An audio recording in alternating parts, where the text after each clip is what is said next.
Oh, hello, and welcome to our today's Decay, where we celebrate births and beginnings and everything important since the dawn of time. Thank you. October 28th, all day. And whatever happened today, you ask? Do you? No? Okay. He doesn't, because he knows already, but you don't. Today, October 28th, whatever happened? Edith Head, born today, 1897, who dressed the stars. That's right, a Hollywood costume designer who quite literally dressed the stars. Yeah.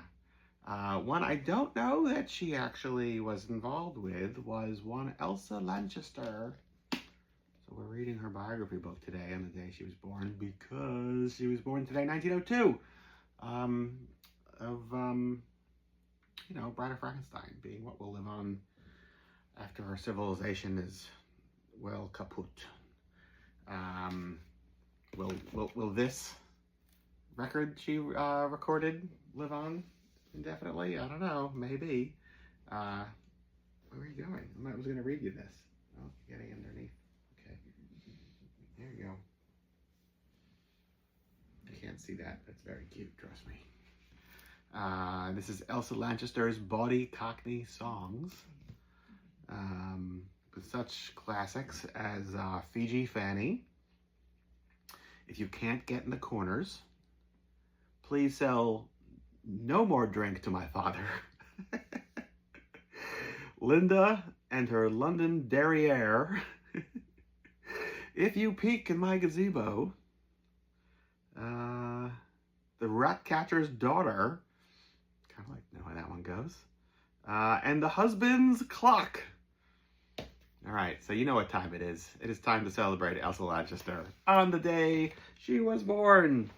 What else? Today, Francis Bacon, born 1909. Not the older Francis Bacon, but the younger Francis Bacon.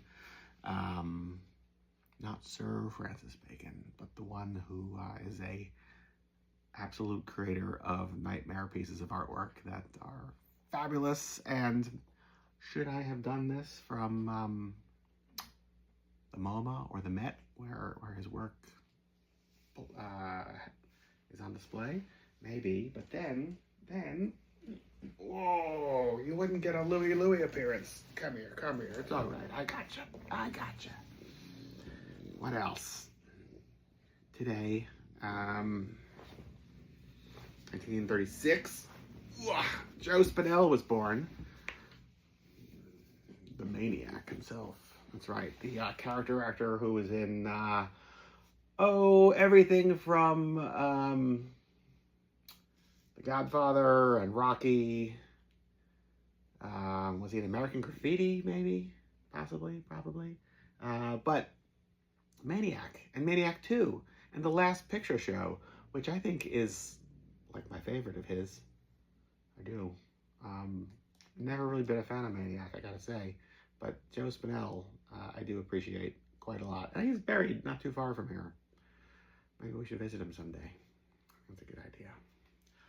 The Witch's Dungeon first opened its doors today, 1966. That's Cortlandt Hull in Bristol, Connecticut.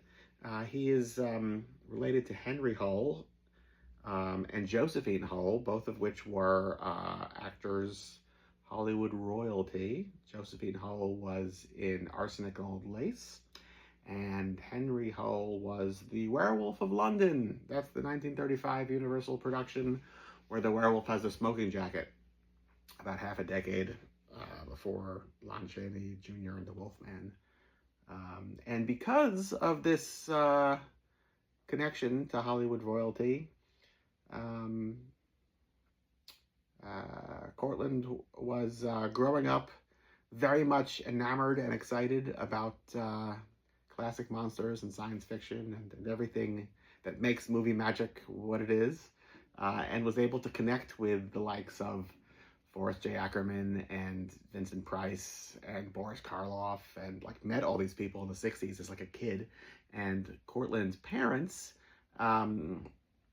welcomed him to build a classic monster wax museum in a shed in their backyard and helped him with it. And in 1966, it opened. And he wound up getting all sorts of like wonderful Hollywood celebrities to like lend their voices and come visit in like this suburban town, and has been open like every season since 1966. It's moved a couple times in more recent years, but it was still in that shed in what was his parents' backyard. The first time I visited him in 2001, and I think it was for maybe another 10, 15 years or so. It was only really a lot more recently that it's moved around to the Bristol Historical Society and then one or two other places since then.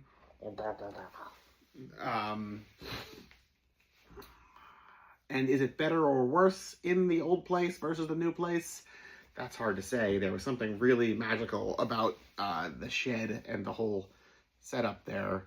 But also it was limiting in that he had so much great stuff that you could never display it all there. And so all the places he's expanded to and moved to since, you have the benefit of quite a lot more space to really like delve into. And he gives you his whole history and the whole history of science fiction, fantasy, horror movies, you name it. And because now it's not in the old setup, I believe it's year round. So Halloween not only comes early, but never goes away. Which is pretty damn perfect if you ask me. So do check out The Witch's Dungeon. This and every day of the year, because we're dreadfully close to Halloween, right? Yeah.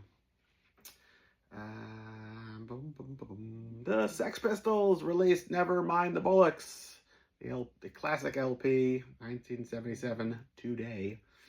And last but certainly not least, The Muppet Show with Alice Cooper. That episode aired today, 1978. So, what are you going to do today? We're going to hang out. I'm going to hang out with this Muppet here, Louie, and catch up on some more bawdy Cockney songs with Elsa Lanchester, right? Right. That's it. October 28th. All day from us to you. Till tomorrow.